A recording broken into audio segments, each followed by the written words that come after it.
Hello, कैसे हैं आप सभी। आई होप आप सभी बहुत अच्छे होंगे। मैं आपका धीरज सर एक बार फिर स्वागत करता हूं आप सभी का आपके YouTube channel basics of Dheeraj sir पे। आज देखिए जो मैंने टॉपिक लिया है वो हमारे नीट एग्ज़ाम्स में, कंपटीशन एग्ज़ाम में, चाहे स्टेट लेवल का हो, सेंटर लेवल का हो, बहुत ज़्यादा पूछा जाता है। ये है ब्लड ग्रुप, मतलब रक्त समूह, कि हमारे बॉडी में कौन कौन से ब्लड ग्रुप्स हैं और उनका क्या क्या रोल है।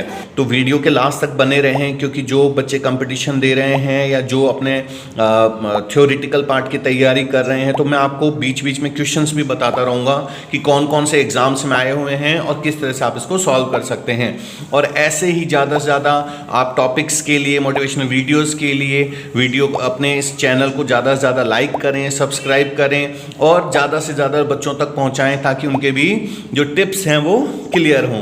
चलिए शुरू करते हैं। देखिए जो ब्लड ग्रुप्स है, मैंने नोट्स वाइज फिर से वैसे ही तैयार कराया है। जो ब्लड ग्रुप होता है, जिसको हम रक्त समूह भी कहते हैं, सबसे पहले इसकी डिस्कवरी, तो देखिए इसको सबसे पहले डिस्कवर किया था लैंडस्टीनर नाम के साइंटिस्ट ने। लैंडस्टीनर नाम के साइंटिस्ट ने जब इनको खोजा था, तो उसके बाद हमारे जो ब्लड ग्रुप्स होते हैं, लगभग ये 103 टाइप्स के ब्लड ग्रुप्स होते हैं, जिसमें से जो 14 होते हैं वो मेन ब्लड ग्रुप्स होते हैं। अच्छा, इसमें एक चीज़ ध्यान रखेंगे आप कि जो हमारा 14 ये जो ब्लड ग्रुप्स हैं, उसमें से भी जो हम ब्लड ट्रांसफ्यूजन्स का जो प्रोसेस होता है, उसके लिए हम सिर्फ एबीओ सिस्टम और आरएस सिस्टम्स के बारे में ही हम स्टडीज़ करते हैं। मतलब दो मेन सिस्टम्स होते हैं हमारे पास, एक तो एबीओ सिस्टम और एक आरएस सिस्टम। तो ये एबीओ सिस्टम और आरएस सिस्टम के बारे में ही आज हम स्टडी से पढ़ेंगे। सबसे पहले एबीओ सिस्टम। एबीओ सिस्टम जो है, देखिए अकॉर्डिंग टू दिस सिस्टम अगर हम जाएं तो हमारे ब्लड में दो एंटीजन्स होते हैं और इन एंटीजन्स को एग्लूटिनोजेंस भी कहते हैं। ये अगर आप नीट के बच्चे हैं तो ये बहुत इंपॉर्टेंट है कि एंटीजन्स को एग्लूटिनोजेंस भी कहा जाता है और इसको कैपिटल ए और कैपिटल बी से रिप्रेजेंट किया जाता है। और ये मेड अप ऑफ म्यूकोपॉलीसैकेराइड, और ये म्यूकोपॉलीसैकेराइड का बना होता है। और इसी तरह से अगर आप प्लाज्मा में देखें तो इन प्लाज्मा हमारे दो एंटीबॉडीज़ होते हैं। एंटीबॉडीज़ को हम एग्लूटिनेंस भी कहते हैं। देखिए एग्लूटिनेंस, ये नीट एग्जाम्स में बहुत ज़्यादा पूछा जाता है। एंटीबॉडीज़ को और किस नाम से आप जान सकते हैं? एग्लूटिनेंस। कम से कम लास्ट अगर आप 10 ईयर्स देखें तो उसमें से 3 या 4 टाइम ये पूछा गया है। और ये मेड अप ऑफ किसका बना होता है? ग्लोब्यूलिन का। देखिए हमने देखा था कि एंटीजन्स जो थे वो म्यूकोपॉलीसैकेराइड्स के बने थे, लेकिन अगर आप इसमें एंटीबॉडीज़ को देखें तो ये ग्लोब्यूलिन के बने होते हैं। अब हम आते हैं एबीओ ग्रुप में कौन कौन से हमारे पास ब्लड ग्रुप्स होते हैं। तो देखिए मैंने इनको एक जो ग्रुप बनाया है, देखिए सबसे पहले ग्रुप्स हैं, फिर इनमें कौन से एंटीजन्स होते हैं, कौन से एंटीबॉडीज होते हैं और परसेंटेज इन इंडिया, मतलब इंडिया में कितने परसेंटेज में मिलते हैं। ये स्पेशली जो बच्चे कंपटीशन दे रहे हैं या बोर्ड एग्जाम्स में हैं उनके लिए बहुत इंपॉर्टेंट है, क्योंकि आपको एक चीज बता दूं, बोर्ड में अगर 100 कॉपियां आती हैं तो उसमें से सिर्फ 2 या 3 कॉपियों में ही ये मटेरियल होता है। तो चलिए शुरू करते हैं। देखिए सबसे पहले ब्लड ग्रुप ए। जो ब्लड ग्रुप ए होता है इसमें एंटीजन भी ए होता है और एंटीबॉडी स्मॉल बी होता है, ठीक है। और ये इंडिया में लगभग 24% पाया जाता है। जो ब्लड ग्रुप बी है, जनरली आप ऐसे ध्यान रखिए, जो ग्रुप्स हैं उनके एंटीजन्स वही होते हैं और जो एंटीबॉडीज होते हैं वो उनके दूसरे वाले पार्ट्स होते हैं। जैसे देखिए बी का एंटीजन भी बी है, लेकिन इसका एंटीबॉडी स्मॉल ए है, ठीक है।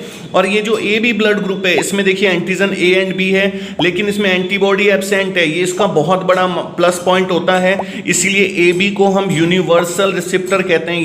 ये किसी से भी ब्लड ले सकते हैं, इसीलिए क्योंकि इनके अंदर एंटीबॉडीज एब्सेंट होते हैं, ये ध्यान रखेंगे आप। नेक्स्ट ये देखिए 8% होता है। तो हमने इन तीनों में अगर हम सब में देखें परसेंटेज वाइज, तो जो ब्लड ग्रुप बी था वो देखिए 38% सबसे ज़्यादा ये पाया जाता है।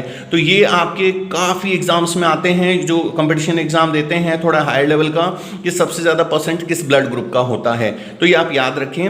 नेक्स्ट ओ जो होता है, देखिए इसमें एंटीजन ही एब्सेंट है। तो जब एंटीजन एब्सेंट है और इसमें सिर्फ एंटीबॉडी मिलता है ए और बी, इसमें एंटीजन एब्सेंट होता है, इसीलिए इसको यूनिवर्सल डोनर कहते हैं। ये ध्यान रखिए, ये यूनिवर्सल डोनर होता है, ये किसी को भी अपना ब्लड दे सकता है और ए बी किसी से भी ब्लड ले सकता है, ठीक है। अब हम आते हैं इनके जीन सीक्वेंस पे।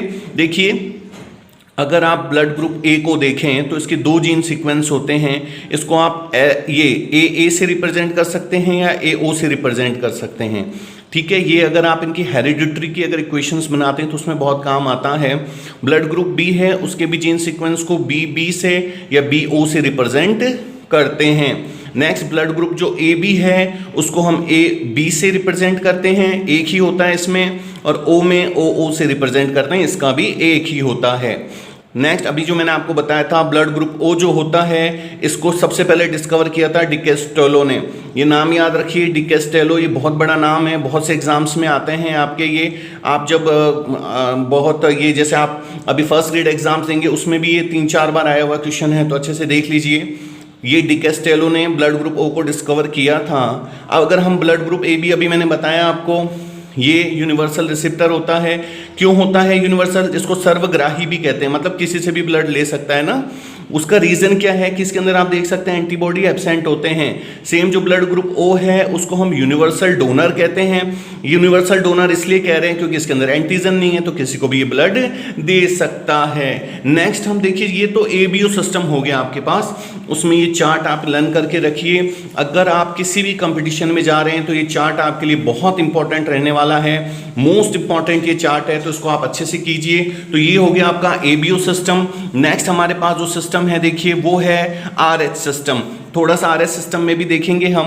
RH सिस्टम जो है इसको भी डिस्कवर, मतलब इसको जो खोजा गया था वो लैंडस्टीनर और वीनर, ये 2 साइंटिस्ट थे, लैंडस्टीनर और वीनर, और इन्होंने इसको मकाकारीसस नामक बंदर में इसको खोजा था। मकाकारीसस ये नाम आप अच्छे से याद रखेंगे। इसके अंदर, इस बंदर के अंदर इन्होंने खोजा था। नाम क्या था साइंटिस्ट का? लैंडस्टीनर और वीनर। तो इन RBC अगर आप देखते हैं, रेड ब्लड सेल्स में अगर आप देखते हैं तो 3 एंटीजन्स होते हैं जिनको हम CDE से रिप्रेजेंट करते हैं। और इसके अंदर जो नेचुरल एंटीबॉडीज होता है वो तो एब्सेंट होता है, लेकिन जब ये एंटीजन्स हैं इनके कारण इनमें जो एंटीबॉडीज बनते हैं उनको हम स्मॉल c, स्मॉल d और स्मॉल e से रिप्रेजेंट करते हैं। एक्चुअली RH फैक्टर की जरूरत क्यों पड़ी? क्योंकि जब ये ब्लड ग्रुप खोजा गया ABO सिस्टम, तो देखा गया कि जब A ग्रुप वाले को एक ब्लड ग्रुप का ही ब्लड दे रहे थे तो भी उसके अंदर कई बार उनकी डेथ हो रही थी। तो उस रीजन को खोजने के लिए आखिर क्या रीजन है, तो ये RH फैक्टर खोजा गया। तब RH फैक्टर जब खोजा गया तो पता चला कि ब्लड में ABO सिस्टम के अलावा ये RH पॉजिटिव और RH नेगेटिव भी होता है। इसीलिए आप देखेंगे कि ब्लड ग्रुप में A पॉजिटिव, A नेगेटिव जो आता है वो पॉजिटिव और नेगेटिव जो है वो RH फैक्टर को दिखाता है। तो देखिए RH पॉजिटिव जो होता है इसमें एंटीजन प्रेजेंट होते हैं लेकिन एंटीबॉडी एब्सेंट होता है, और लगभग इसकी परसेंटेज होती है 85 to 98%। जबकि जो RH नेगेटिव होता है इसमें एंटीजन एब्सेंट होते हैं, एंटीबॉडी भी एब्सेंट होता है इसमें, और इसकी परसेंटेज होती है 2 से 15% तक। तो इसमें से आपके ये नाम पूछा जा सकता है, बहुत से एग्जाम में पूछा जाता है कि RH फैक्टर को किस में ढूंढा गया, तो मकाकारीसस में।